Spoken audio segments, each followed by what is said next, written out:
Je reprends directement sur cette question 2 dans la partie probabilité. Donc, je vous disais, si l'énoncé vous demande de calculer en tout premier lieu, hein, enfin, après la loi de Higgs bien sûr, mais si l'énoncé vous demande de calculer cette probabilité conditionnelle, c'est parce que c'est la plus facile à calculer. Donc, il n'y a pas besoin de la transformer avec l'intersection gna. La probabilité de l'intersection x égale k et g égale g, ça sera plus compliqué.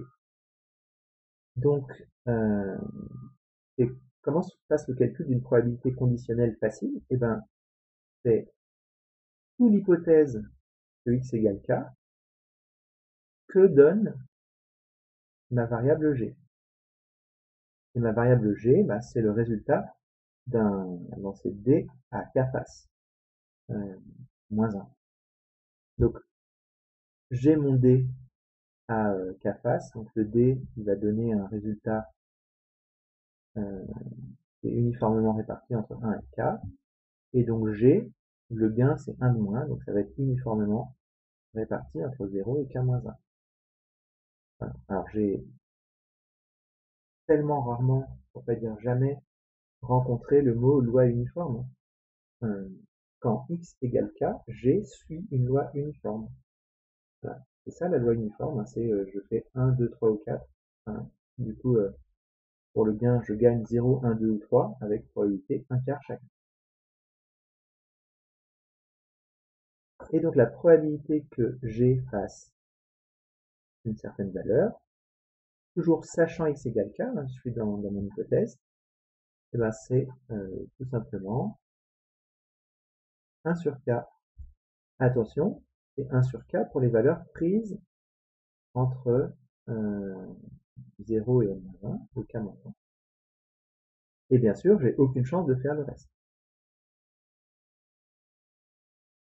Voilà,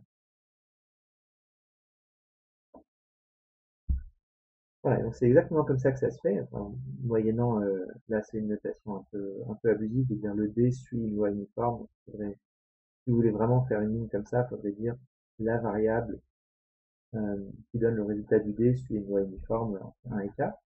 Mais sinon, vous pouvez, en justifiant que le d, bien sûr, est équilibré, directement dire que le gain suit une variable aléatoire, enfin c'est une variable aléatoire qui suit une loi uniforme sur l'intervalle 0, k-1.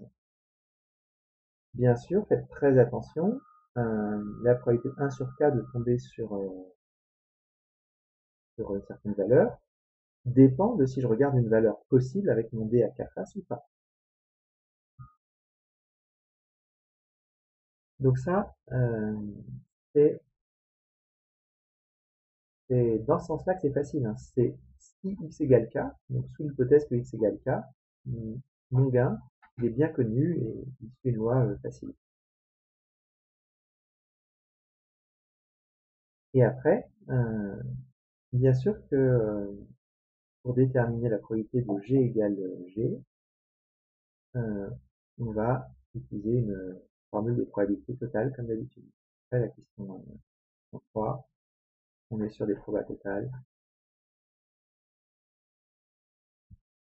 Et je vous laisse le soin de détailler le calcul. Et la probabilité que g égale g, qui va être la somme des probabilités que x égale k, ça on connaît, fois probabilité sachant x égale k, que g égale g. Et ce, pour toutes les valeurs de k possibles.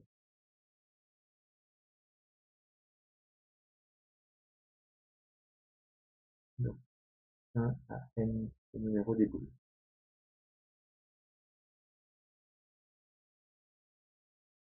Et donc, la formule compliquée de Bayes que vous vouliez appliquer, elle arrive seulement maintenant. La question 4, on vous dit « Je n'ai rien gagné, g égale 0. Quelle est la probabilité que x égale 2 ?» Donc que la boule tirée ait été la boule 2. Alors là,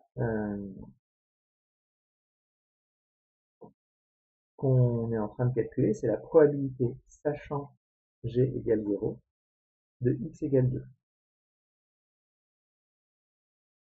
Donc bien sûr, ça va se calculer avec la formule de Bayes. Là aussi, je vous laisse écrire le détail. Probabilité sachant x égale 2 de g égale 0, on le connaît d'après la question 2. Et la probabilité de g égale 0, on le connaît d'après la question 3, et la probabilité que x égale 2 d'après la question 1. On connaît les trois probabilités qui interviennent dans cette formule de Bayes d'après les trois questions précédentes. Je voudrais dire un mot des erreurs de raisonnement que j'ai vues là. J'ai vu des gens justifier, alors de toute façon, tous les paragraphes de blabla hein, pour justifier des résultats à la louche en probabilité, ça ne fonctionne pas. Vous avez deux théorèmes, les formules des probas composées et la formule des probas totales, une propriété éventuelle pour les probas conditionnelles, donc la formule de Bayes pour les inverser, outre leur définition. Vous avez quatre égalités et c'est ces égalités-là qu'il faut appliquer. C'est pas des choses du style oui, bah si j'ai tiré ça, c'est forcément que j'ai fait ça, et donc en fait j'avais pas fait ça, et donc ça marche pas. Donc notamment tous les raisonnements du style je gagne rien quand je fais 1, donc c'est pas quand je fais 2 que je gagne rien. Là il y a un gros problème d'implication. Hein.